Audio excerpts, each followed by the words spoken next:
Hello बच्चों, क्या हाल चाल। फिजिक्स टच परिवार में आपका स्वागत है। हम लोग पढ़ रहे हैं क्लास 12 की फिजिक्स, जिसमें से हमारा चैप्टर चल रहा था दूसरा। चैप्टर का नाम था इलेक्ट्रोस्टैटिक पोटेंशियल एंड कैपेसिटेंस। उस पे हम लोग थोड़े बहुत टॉपिक पे बात कर चुके थे।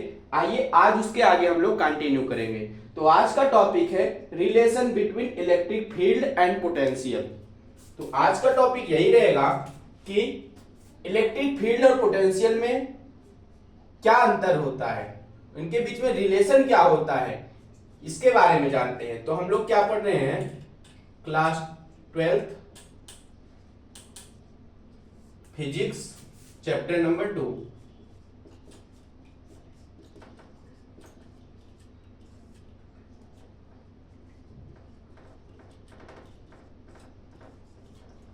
ठीक, तो आपके सामने हेडिंग तो दिख रही होगी आपको। हेडिंग क्या बनी हुई है, relation between electric field and potential. क्या रिलेशन होता है इलेक्ट्रिक फील्ड और पोटेंशियल में, आइए समझते हैं। तो हमने क्या किया, एक पॉजिटिव चार्ज लिया, किसी एक पॉइंट ऊपर रख दिया और एज्यूम किया कि उसकी इलेक्ट्रिक फील्ड किस वाले पॉइंट तक लग रही थी। जो प्लस क्यू चार्ज की इलेक्ट्रिक फील्ड बाउंड्री थी, इलेक्ट्रिक फील्ड इसकी कैपेसिटी कहां तक थी, यहां तक, इस वाले पॉइंट तक।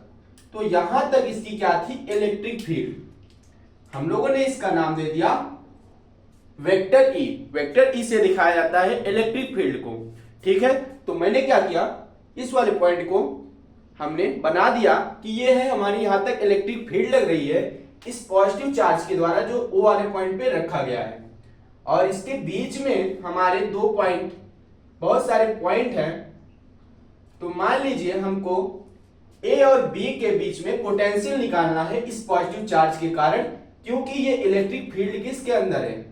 तो मैंने माना कि ये पॉइंट हमारा ए पॉइंट दिया गया है और ये पॉइंट बी पॉइंट दिया गया है, और इन ए और बी पॉइंट के बीच की दूरी कितनी है, तो डीवी मैंने मान लिया। और इसकी पोटेंशियल कितनी आएगी, इसकी पोटेंशियल आएगी V plus d v, total plus जितना हम लोग निकालना चाहे उतना। तो VA क्या है, पोटेंशियल।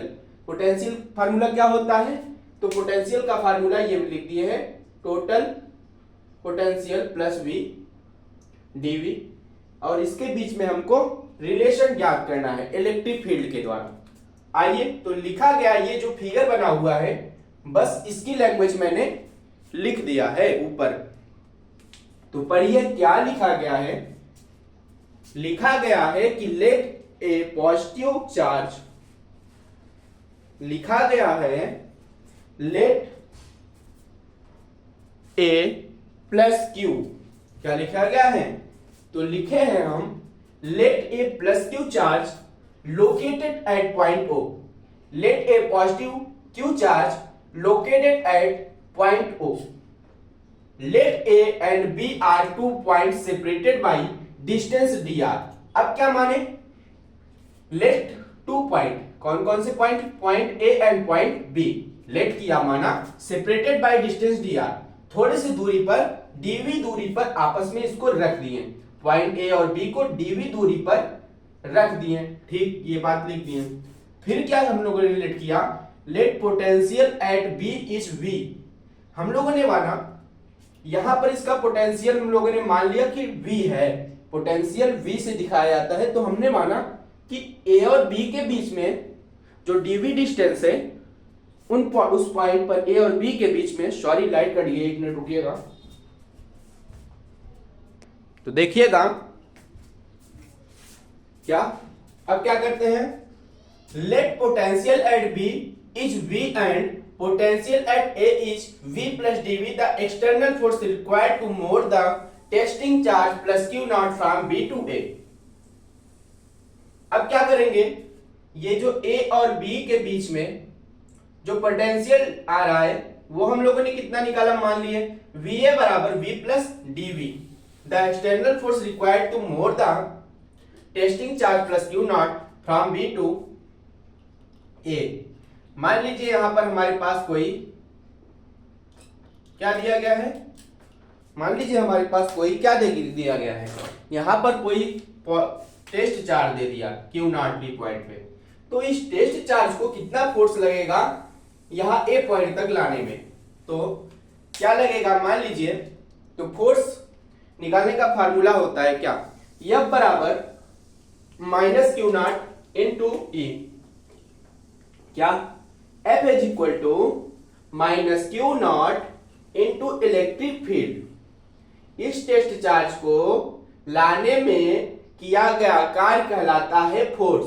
तो वही बात लिखी है F बराबर Q0 इंटू ई।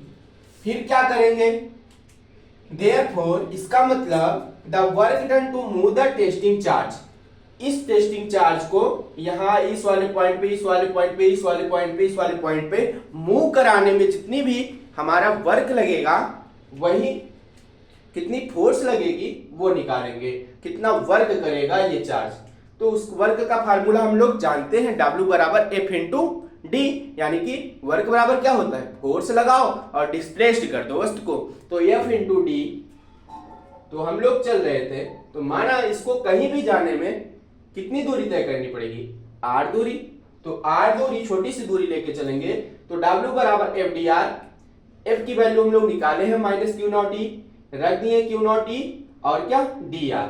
तो इसको हम लोग मान लिए इक्वेशन नंबर 1। अब क्या करेंगे, अब हम लोग करेंगे, तो लिखे हैं because the potential difference between A and B is dV। तो हम लोगों ने माना इसके बीच में पोटेंशियल डिफरेंस dV है, ए और बी के बीच में, therefore the work done to move testing charge from A to B. अगर बी से ए तक लाने में इतना कार्य किया जा रहा है, तो ए से बी पॉइंट तक इस टेस्ट चार्ज को जाने में कितना कार्य करना पड़ेगा, तो ये आएगा W बराबर Q0, ये क्या होगा, यहां पर मान लीजिए पॉजिटिव Q0 है, तो पॉजिटिव प्लस से माइनस की ओर जाने में तो प्लस वाली वैल्यू आएगी, तो W बराबर F D R minus Q0, sorry ये वाला इक्वेशन है, W बराबर Q0 प्लस dV, दूसरा इक्वेशन मान लिए।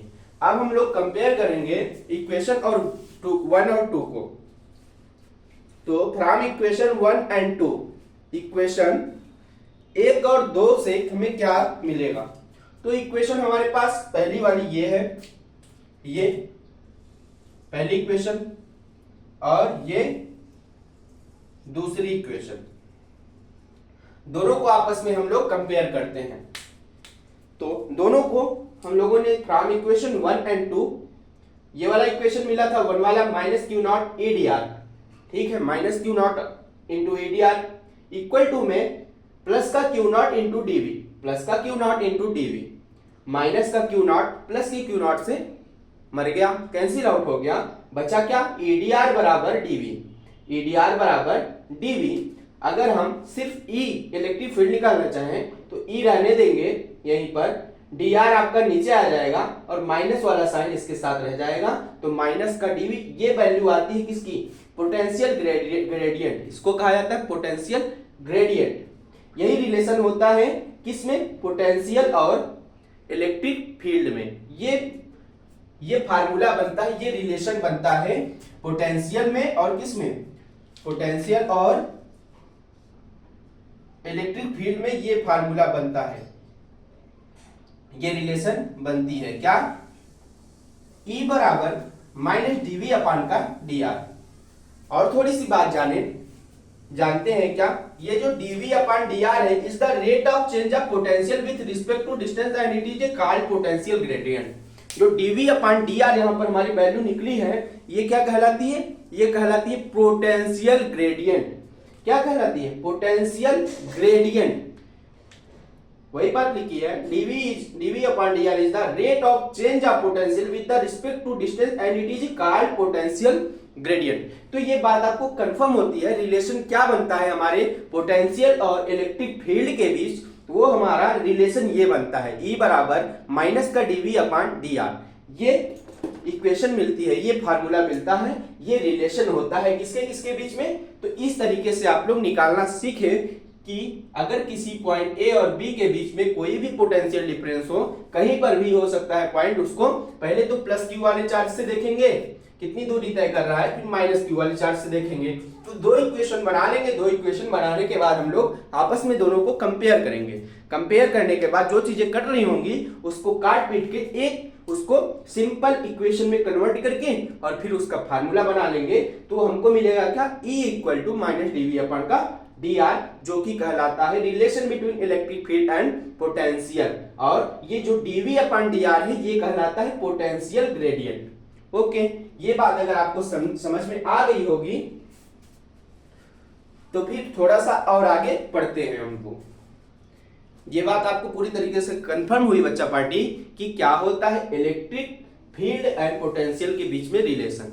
तो आइए इसको इरेज करते हैं और इसके आगे कंटिन्यू करते हैं। ठीक है, इसको इरेज किया जाए। चलिए उसको मैंने इरेज करके आगे की चीजें लिखी हैं। तो अब देखिए ये बातें हम लोग अब देखते हैं क्या चीज पढ़ेंगे, free electron and bound charge. Free electron क्या चीज होता है, बाउंड चार्जेस क्या होते हैं, इसके बारे में पढ़ते हैं। तो आइए स्टार्ट करते हैं।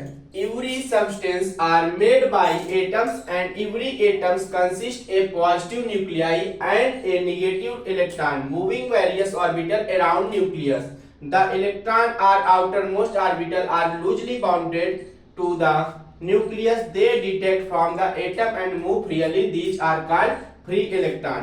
पहले तो जानते हैं जो फ्री इलेक्ट्रॉन होते हैं, फ्री इलेक्ट्रॉन ये क्या चीज होता है। तो हम लोग जानते हैं सबसे पहले कोई भी पदार्थ होता है, पदार्थ में एक ऐसा पार्ट होता है जो बहुत छोटा होता है जिसको टुकड़े नहीं किए जा सकते, क्या कहलाता है, एटम कहलाता है।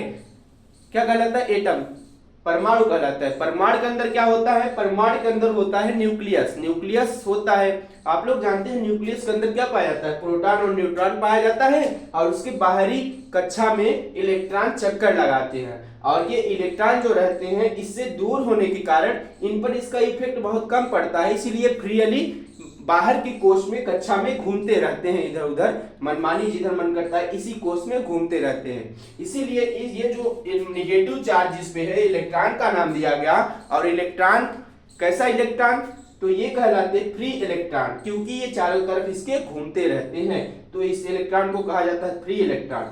आगे, the positive ions which consist of nuclei and electron of inner cells remains in fixed position. These are charges are called bounded charge ना।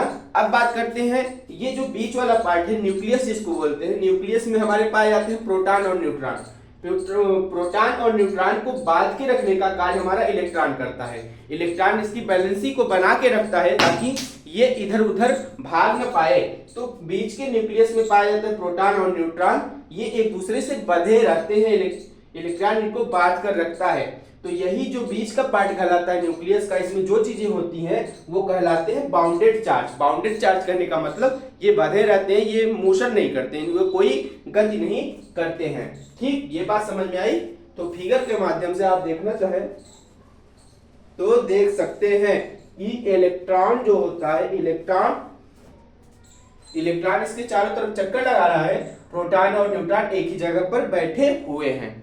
ये बात समझ भाई। और ये इलेक्ट्रॉन आपस में मोशन कर रहा है, इसीलिए इसका नाम फ्री इलेक्ट्रॉन कर दिया गया। और ये बंधे हुए हैं तो इसको बाउंडेड चार्ज कर दिया गया। ये थ्योरी आपको समझ में आई कि फ्री इलेक्ट्रॉन क्या होता है, बाउंडेड चार्ज। अब बढ़ते हैं हम लोग आगे। ठीक है, इसको इरेज करके आगे लिखते हैं। अब देखिए, तो अब देखिए क्या चीज कि behaviour of conductor in electrostatic field, किसी भी कंडक्टर का, किसी भी चालक पदार्थ का व्यवहार कैसे होता है अगर किसी भी चालक पदार्थ को किसी भी इलेक्ट्रिक फील्ड के अंदर रख दिया जाए, वह कोई भी सरफेस हो, तो वो कैसे बिहेवियर कैसे करता है, कैसे उसका व्यवहार होता है, क्या इफेक्ट पड़ता है उस कंडक्टर पर, उसके बारे में आइए पढ़ते हैं। तो behaviour of conductor in electrostatic field लिखा गया है, when a conductor is placed in the electrostatic field, the conductor shows the following property। अगर किसी चालक पदार्थ को इलेक्ट्रोस्टैटिक फील्ड के अंदर रखा जाता है तो निम्न बातें होती हैं। पहला तो net electrostatic field will be zero inside the conductor. पहली बात क्या होती है, इलेक्ट्रोस्टैटिक फील्ड के अंदर उस कंडक्टर पर कितना इलेक्ट्रोस्टैटिक फील्ड लगता है, तो जीरो के बराबर लगता है। अगर किसी इलेक्ट्रोस्टैटिक फील्ड में किसी कंडक्टर को रखा जाए तो उसके अंदर कितना इलेक्ट्रिक फील्ड लगती है, जीरो, कोई भी इलेक्ट्रिक फील्ड नहीं लगती है, क्योंकि जितनी इलेक्ट्रिक फील्ड बाहर की ओर लग रही थी उतनी अंदर भी लग रही है। आपस में दोनों एक दूसरे से क्या हो जाती है, निगलेक्ट हो जाती है, और कितनी इलेक्ट्रिक फील्ड बचती है, जीरो, मतलब ना के बराबर। तो वही वैल्यू लिख दिए हैं, ई एक्सटर्नल, बाहर कितनी इलेक्ट्रिक फील्ड लगी उतनी ही कितनी लगेगी, अंदर की तरफ इलेक्ट्रिक फील्ड लगेगी। दोनों आपस में बराबर हो जाएंगी तो एक दूसरे से क्या हो जाएंगी, निगलेक्ट हो जाएंगी। आपके पास अगर 100 रुपया है, दूसरे इंसान के पास भी 100 रुपया है, तो आप उसके लेवल में हैं। इसका मतलब ये हुआ आप दोनों समान हैं, तो वैल्यू कितनी आ गई, जीरो आ गई। दूसरी बात क्या होती है, दूसरा बिहेवियर ये होता है कंडक्टर पर, just outside the surface of charge conductor electric field is normal to the surface. हाँ, तो ये दूसरी बात ये होती है, अगर कोई भी क्या हो, इलेक्ट्रोस्टैटिक फील्ड हो, उसके अंदर कोई भी कंडक्टर रखा जाता है, तो बाहर उसके अंदर जितने चार्जेस रहते हैं, outside the surface of charge, बाहर की तरफ जितने भी चार्जेस होते हैं उतने ही चार्जेस क्या होते हैं, उस सरफेस के अंदर भी होते हैं, उस सरफेस के, उस कंडक्टर के ऊपर भी उतने ही चार्ज रहते हैं और वो आपस में बराबर हो जाते हैं। तीसरी बात क्या है, the net charges inside a conductor is zero. अगर इसके अंदर की बात की जाए, इस कंडक्टर के अंदर की बात की जाए, यहां पर कितना चार्ज होगा, तो यहां पर चार्ज होता है हमारा जीरो के बराबर। ठीक, तो हम लोगों ने एक गॉसियन सरफेस अज्यूम किया है, हम लोग गॉस का नियम पढ़े हैं। गॉस का नियम क्या होता है, फाई ई बराबर Q not upon epsilon not, ये होता है फार्मूला। तो इस फार्मूले पे रख के देखें, ई की वैल्यू यहां से जीरो निकाले थे, तो फाई ई की जगह जीरो रखें, Q not upon epsilon not, Q upon epsilon not charge रखा गया, तो ये इस साइड आ जाएगा, तो zero upon epsilon not zero होगा और क्यू बराबर जीरो आ जाएगा। इसका मतलब ये हुआ, इसके अंदर जो इलेक्ट्रिक फील्ड होती है वो जीरो के बराबर होती है, और जो इसका मान होता है चार्जेस का वो भी लगभग नॉर्मल ही रहता है। जितने चार्जेस इसके अंदर रहते हैं उतने बाहर भी रहते हैं, और इलेक्ट्रिक फील्ड इसके अंदर जो ये रखा रहता है कंडक्टर, उस पे जीरो होता है। तो behaviour of conductor in electrostatic field बच्चा पार्टी यही था कि क्या चीज है, कैसा व्यवहार करता है कंडक्टर किसी भी इलेक्ट्रोस्टैटिक फील्ड में रखा जाता है तब। ठीक, ये बात आपको अगर समझ में आती है तो फिर थोड़ी सी बातें हम लोग और जानते हैं। ये बात समझ में आ गई, अब हम लोग पढ़ते हैं इलेक्ट्रोस्टैटिक शील्डिंग क्या चीज होती है। इलेक्ट्रोस्टैटिक शील्डिंग के बारे में पढ़ते हैं। ठीक है, इसको आप लोग लिख लीजिए या फिर स्क्रीनशॉट ले लीजिए। ओके, अब देखिए आप लोग इलेक्ट्रोस्टैटिक शील्डिंग क्या चीज होती है। क्या होती है electrostatic shielding? Electrostatic shielding, the phenomena of making a region free from any electric field is called electrostatic shielding. Electrostatic shielding का मतलब ये होता है एक ऐसी घटना, एक ऐसा सिस्टम जो कि इलेक्ट्रोस्टैटिक फील्ड से बाहर बनाया जाए, एक ऐसा सिस्टम जिस पर कोई भी इलेक्ट्रिक फील्ड काम ना करे, इलेक्ट्रिक फील्ड मतलब जीरो जिस पे लगे, एक ऐसी फिनोमिना, एक ऐसी घटना या फिर एक ऐसा सिस्टम बनाइए जिस पर आपका इलेक्ट्रिक फील्ड ई बराबर जीरो रहे, इलेक्ट्रिक फील्ड का मान उस पर जीरो के बराबर लगे। तो इस प्रकार का जो फिनोमिना कहलाता है वो कहलाता है इलेक्ट्रोस्टैटिक शील्डिंग। और क्या बात होती है, it is based on the fact that electric field is zero in A cavity of a hollow charged conductor, potential in the consist within on the surface of conductor।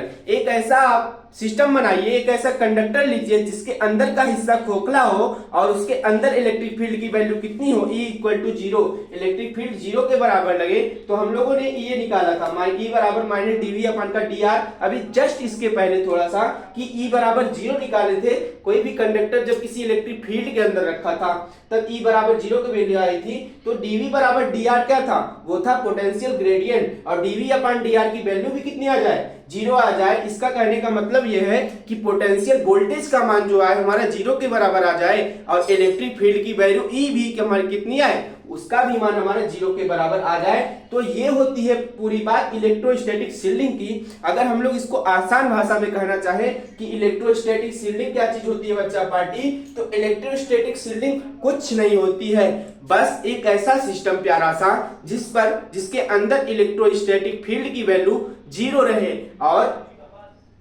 Voltage उसकी 0 रहे। तो इस प्रकार का सिस्टम, इस प्रकार की phenomena कहलाती है हमारी इलेक्ट्रोस्टैटिक शील्डिंग। आइए अब बात करते हैं electrical capacitance of a conductor. किसी भी कंडक्टर की कैपेसिटी कैसी देखी जाती है, किसी भी कंडक्टर, किसी भी चालक पदार्थ की कैपेसिटी कैसे आप लोग मापते हैं, इसके बारे में आइए जानते हैं। तो आपके सामने लिखा गया होगा लाइन, इसकी थ्योरी लिखी गई है। क्या लिखी गई है? The electrical capacitance of a conductor is the measure of its ability to hold the electric charges. If we increase charge on a conductor, its potential is also increased. It means that the given charge Q will be directly proportional to voltage. अगर कोई भी आपके पास कोई भी conductor है, कोई भी चालक पदार्थ है, कॉपर है, सिल्वर है, गोल्ड है, आयरन है, कोई भी इलेक्ट्रिकल कंडक्टर है आपके पास, अगर उसमें क्या होती है, इलेक्ट्रिक चार्ज फ्लो करते हैं। इलेक्ट्रिक चार्ज जहां पर फ्लो करती है, इलेक्ट्रिक चार्ज को फ्लो करने की घटना कहलाती है इलेक्ट्रिक करंट। इलेक्ट्रिक करंट किसी भी कंडक्टर में पास होती है तो वो डायरेक्टली प्रोपोर्शनल हो जाती है किसके? वोल्टेज के, नंबर ऑफ इलेक्ट्रिक चार्जेस इसका इलेक्ट्रिक करंट। जितना इलेक्ट्रिक चार्जेस किसी भी कंडक्टर में पास होते हैं उतना ही उसका क्या होता है? वोल्टेज बढ़ता जाता है। आप किसी वायर में जितना चार्ज पास कराएंगे, जितना स्पीड से चार्ज पास कराएंगे, नंबर ऑफ चार्जेस की मात्रा किसी कंडक्टर में आप क्या करेंगे? बढ़ाते जाएंगे। तो 220 वोल्ट से 240 वोल्ट, 360 वोल्ट, 480 वोल्ट, कहते हैं ना लगे 440 वोल्ट छूने से तेरे। तो वही बात हुई कि 440 वोल्ट से भी ऊपर का झटका लग सकता है। तो आप लोग जैसे जैसे चार्जेस को बढ़ाएंगे वोल्टेज का मान वैसे वैसे बढ़ता जाएगा। तो यही बात है हमारे इलेक्ट्रिकल कैपेसिटेंस ऑफ कंडक्टर की, यही कैपेसिटी होती है किसी भी कंडक्टर की। ये बात आपको समझ में आई? अगर हम लोग कैपेसिटेंस की वैल्यू निकालना चाहें तो इसी फार्मूले से हम लोग निकाल सकते हैं कि अगर कोई भी सिंबल हो भी प्रोपोर्शनल या फिर इनवर्सली प्रोपोर्शनल। मैंने आपको इसके पिछले वाले वीडियो में बताया था कि जब किसी भी समानुपाती या व्युत्क्रमानुपाती, जिसको सीबीएसई बोर्ड वाले हमारे बच्चे कहते हैं डायरेक्टली प्रोपोर्शनल और इनवर्सली प्रोपोर्शनल, जब डायरेक्टली प्रोपोर्शनल का साइन हटता है तो एक कांस्टेंट वैल्यू आती है, या फिर इनवर्सली प्रोपोर्शनल का साइन हटता है तो एक कांस्टेंट वैल्यू आती है। यहाँ पर आपका डायरेक्टली प्रोपोर्शनल का साइन है, तो डायरेक्टली प्रोपोर्शनल का साइन जब हटता है तो हमारा आता है यहाँ पर कौन सी वैल्यू? सी आई। सी क्या है? एक कांस्टेंट वैल्यू, जिसको यहाँ पर हम नाम देंगे सी को कैपेसिटेंस। क्या नाम देंगे?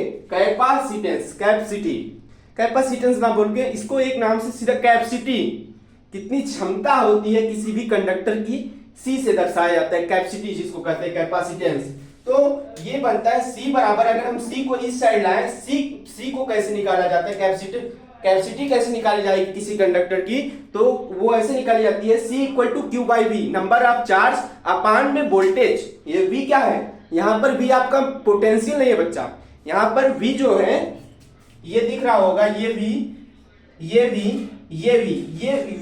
वी यहाँ पर पोटेंशियल नहीं है। पोटेंशियल डिफरेंस हम लोगों ने पढ़ा है, पोटेंशियल डिफरेंस को भी वी से दिखाया जाता है, लेकिन यहाँ पर वी को वोल्टेज कहेंगे। क्या कहेंगे? वोल्टेज। तो वी है हमारा यहाँ पर वोल्टेज, और सी बराबर क्यू अपान का वी। सी बराबर Q upon V, charge upon voltage is equal to capacitance. Capacitance आप लोग निकालना सीख गए कैसे, क्या होती है इलेक्ट्रोस्टैटिक शील्डिंग और क्या होती है इलेक्ट्रिकल कैपेसिटेंस ऑफ कंडक्टर। ये बात आपको एकदम मक्खन होता है। तो आज का टॉपिक बच्चा पार्टी ये रहा आपके सामने। अगर थोड़ी बहुत बात आप लोग और जानना चाहते हैं तो आइए थोड़ा सा और कंटिन्यू करते हैं, इसको इरेज करते हैं। ठीक है बच्चों, समझ में आ रही है ना इतनी बातें? आप लोग बस लगातार ऐसे बने रहिए और सीखते रहिए ना। तो इसको हम लोग किया इरेज। अब जानेंगे हम लोग क्या थोड़ी सी बातें और। क्या बातें? तो हम लिख दे रहे हैं, फिर आप लोग को समझाते हैं। ठीक है? ठीक है, थोड़ी सी बात हम लोग और जानते हैं, थोड़ी सी बात और जानते हैं। तो थोड़ी सी बात और हमको क्या जाननी है कि ये जो C था हम लोगों ने जाना C बराबर Q अपन V जो आया था, C is called capacitance of conductor. C जो कहलाई कैपेसिटेंस की, कंडक्टर की कैपेसिटेंस कहलाई। अगर हम लोग V बराबर 1 वोल्ट हो देन C बराबर Q। अगर V की वैल्यू क्या हो 1 वोल्ट के बराबर हो तो C किसके बराबर आ जाएगा? C हमारे चार्ज के बराबर आ जाएगा ना। तो C यानी कि C क्या है? Capacitance of conductor. Q क्या है? Q है चार्ज। और हम लोग पढ़े हैं C बराबर होता है Q अपान V। अगर V की वैल्यू 1 वोल्ट हो जाए तो हमारा C किसके बराबर हो जाएगा? चार्ज के बराबर हो जाएगा। अगली बात क्या है? The capacitance of a charge required to increase the potential of a conductor by unit amount. The capacitance of conductor depend on the following factor. और किन किन बातों पर हमारा कैपेसिटेंस निर्भर करता है, आइए उसको जानते हैं। तो 3 बातें होती हैं कैपेसिटेंस को इंक्रीज करने के लिए, पोटेंशियल को, उसके अमाउंट को, यूनिट ऑफ अमाउंट को कह लीजिए, या फिर उसकी कैपेसिटी को चेंज करने में कौन कौन सी कारक हैं, कौन कौन सी बातें हैं उसको जानते हैं। तो 3 बातें हैं मोटी मोटी सी। तो पहली बात, the size of conductor. Size का, कंडक्टर का साइज मैटर करता है, उसका साइज आकार मैटर करता है। दूसरी बात, नेचर ऑफ सराउंडिंग मीडियम, वो कहां पर रखा गया है, किस स्थान पर रखा गया है, इस पर निर्भर करता है हमारा कंडक्टर। और किस पे निर्भर करता है? Presence of other conductor in its neighbourhood, उसके आसपास सराउंड में और भी अगर क्या रखे हो, कंडक्टर रखे हैं, तो उस बात पर भी निर्भर करता है। और कैपेसिटेंस की यूनिट क्या होती है? फैराडे होती है। क्या कैपेसिटेंस की यूनिट क्या होती है? तो फैरेड होती है। अगर 1 फैरेड बराबर किसके होता है? 1 फैरेड बराबर होता है 1 कूलम पर 1 वोल्ट के। किसके बराबर बच्चा? किसके बराबर? तो वो होती है 1 कूलम पर 1 वोल्ट के। तो 1 farad is equal to 1 coulomb पर 1 वोल्ट। ये बात आपको कंफर्म होती है। अगर बात की जाए इसके डायमेंशनल फार्मूला की, बीमीय सूत्र के बारे में इसकी बात की जाए, तो इसका जो होता है फार्मूला, इसका फार्मूला होता है कि ये हम लोग पढ़े 1 फैरेड बराबर 1 कूलम पर 1 वोल्ट, और पढ़े क्या? C बराबर Q अपान का V। क्या पढ़े? C अपान Q अपान का V क्या होता है? Capacitance of a conductor. तो C बराबर Q अपान का V। Q क्या है? Q की यूनिट क्या है? चार्ज है। चार्ज का मात्रा क्या होता है? कूलम होता है। कूलम होता है। तो 1 कूलम अपान 1 वोल्ट आ जाएगा। वहां से बनेगा C बराबर कूलम अपान जूल पर कूलम। वहां से बनेगा हमारा, उसको जब हम लोग कन्वर्ट करेंगे, कन्वर्ट करते करते डायमेंशनल फार्मूला हमारे पास निकल के आता है m की पावर 1, l की पावर -2 और t की पावर 4, a की पावर 2। ठीक है, तो यहां तक ये बात आपको कंफर्म हो गई कि क्या चीजें हो रही हैं, कैसे हो रही हैं। बाकी की जितनी भी चीजें हैं वो हम लोग कल देखते हैं। बाकी की चीजें हम लोग कल देखते हैं। कल हम लोग क्या पढ़ रहे होंगे? कल हम लोग पढ़ेंगे कैपेसिटर के बारे में। कल हम लोग पढ़ेंगे कैपेसिटर के बारे में, या फिर जो भी इसके बाद हमारा क्लास 12th वालों का वीडियो बनेगा इलेक्ट्रोस्टैटिक पोटेंशियल एंड कैपेसिटेंस पे। अगला टॉपिक रहेगा हमारा कैपेसिटेंस, संधारित्र को कैसे पैरेलल क्रम में जोड़ा जाता है, कैसे सीरीज में जोड़ा जाता है, ये बात हम लोग अपने नेक्स्ट वीडियो में जान रहे होंगे। तब तक आप लोग इसका नोट्स प्रॉपर तरीके से बनाइए और लिखते जाइए। आज के लिए बस इतना ही, मिलता हूं आपसे नेक्स्ट क्लास में। जय हिंद।